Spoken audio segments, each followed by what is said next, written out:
In this video, I'm going to talk through some of the language that you can use with your child when they're completing their handwriting write over sheet, and also just explain some of the features that are on each letter.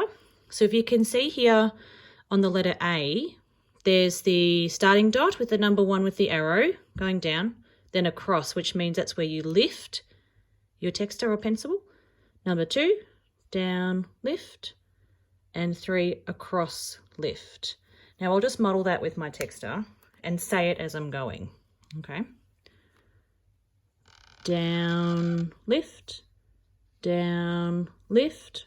cross.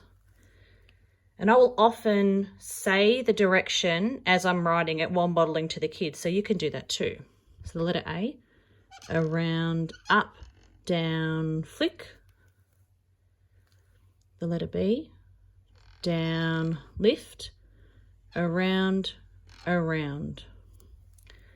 So it's just really important that we take note of the starting point where that dot is, the direction the arrow is pointing, and where the X is, which means to take your texter off the page.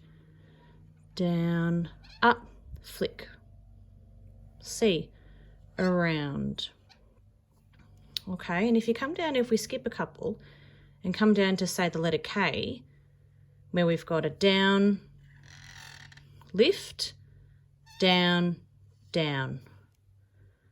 So just really making sure we're taking note of where the starting points are, the direction, and where we need to take off our texter to start the new direction. I'll do one more that can be a little bit tricky. I'll do M and N. I'll do 2. Down, lift, down, up, down. Down, lift, down, down. Okay? And the reason why we like to teach the correct formation of letters is it just builds into more fluent writing, and that the child can be confident that they know how to write the letter correctly to go ahead with their writing. I hope this was helpful.